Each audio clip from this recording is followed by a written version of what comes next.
दिनांक 31 जुलाई 2025 को श्री रविशंकर प्रसाद और सदन में प्रतिपक्ष के नेता सहित सत्ता पक्ष व प्रतिपक्ष के कुल 146 सदस्यों द्वारा हस्ताक्षरित निम्नलिखित प्रस्ताव की सूचना प्राप्त हुई है,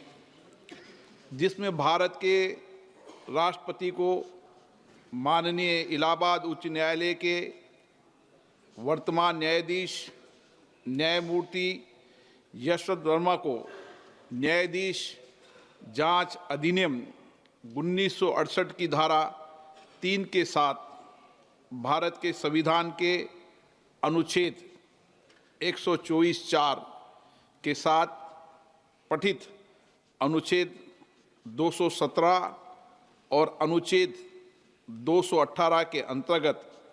उच्च न्यायालय के न्यायाधीश के पद से हटाने के लिए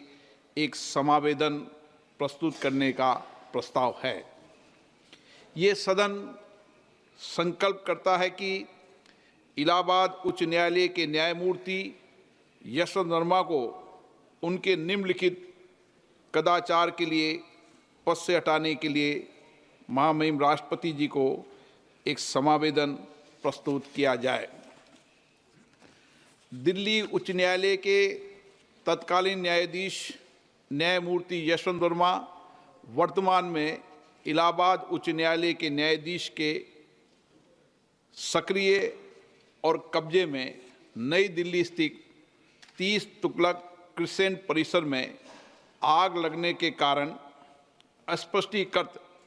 नकदी की बरामदगी के संबंध में भारत के सर्वोच्च न्यायालय द्वारा सार्वजनिक किया गया विवरण हमें 15 मार्च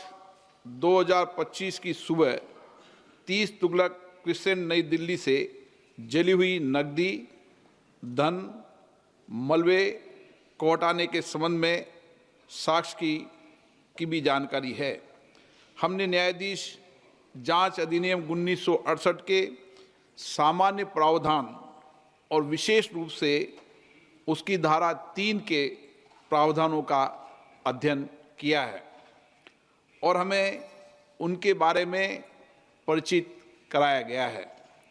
हमने न्यायाधीश जांच अधिनियम 1969 के प्रावधानों का भी अध्ययन किया है। हमें उनके बारे में भी परिचित कराया गया है। हमने सी रविचंद्र अय्यर बनाम न्यायमूर्ति A.M. भट्टाचार्य एवं अन्य 1995 5 SCC 457 केस में भारत के उच्चतम न्यायालय द्वारा घोषित कानूनों के साथ साथ अतिरिक्त जिला एवं सत्र न्यायाधीश एक्स बनाम मध्य प्रदेश उच्च न्यायालय के मामले में दिए गए फैसलों से भी खुद को परिचित कर लिया है। 2015 4 SCC 91 और ये कि अतिरिक्त जिला एवं सत्र न्यायाधीश एक्स सुप्रभा के मामले में उक्त निर्णय को सामान्यता और विशेष रूप से पैरा 33 को पढ़ने पर ये स्पष्ट है कि दिल्ली उच्च न्यायालय के मुख्य न्यायाधीश ने न्यायमूर्ति यशवंत वर्मा के विरुद्ध शिकायत को गंभीर प्रकृति का पाया और उक्त निर्णय के पैरा 33 के तहत परिकल्पित इन हाउस प्रक्रिया का पालन किया। यह भी स्पष्ट है कि भारत के तत्कालीन मुख्य न्यायाधीश ने इस गंभीर एवं चौंकाने वाले घटना और तथ्यों पर विचार करने के बाद और न्यायमूर्ति यशवंत वर्मा की प्रतिक्रिया तथा दिल्ली उच्च न्यायालय के मुख्य न्यायाधीश की टिप्पणियों को ध्यान में रखते हुए ये राय बनाई कि इस विषय पर गहन जांच आवश्यक है। इसलिए भारत के तत्कालीन मुख्य न्यायाधीश ने अतिरिक्त जिला एवं सत्र न्यायाधीश एस सुप्रा के मामले में निर्णय के पेरा 33(3) में परिकल्पना के अनुसार एक 3 सदस्यीय समिति का गठन किया गया। हमें यह भी याद है कि भारत के माननीय तत्कालीन मुख्य न्यायाधीश ने समिति की रिपोर्ट भारत के महामहिम राष्ट्रपति और भारत के माननीय प्रधानमंत्री को भेजी है। ये स्पष्ट है कि भारत के माननीय तत्कालीन मुख्य न्यायाधीश ने अतिरिक्त जिला एवं सत्र न्यायाधीश एस सुप्रा के मामले में फैसले के पेरा 33(7) के प्रावधानों के अनुसार कार्य किया है, जो स्पष्ट रूप से भारत के तत्कालीन मुख्य न्यायाधीश की राय को दर्शाता है कि पेरा 33(3) के तहत गठित समिति की रिपोर्ट में पाए गए आरोप इस प्रकृति के हैं कि उक्त न्यायाधीश को हटाने की कार्रवाई शुरू करने की आवश्यकता है। उपयुक्त तथ्यों के अवलोकन और सार्वजनिक रूप से उपलब्ध तथ्यों, न्यायमूर्ति यशवंत वर्मा के कब्जे वाले और उनके नियंत्रण में स्थित आधिकारिक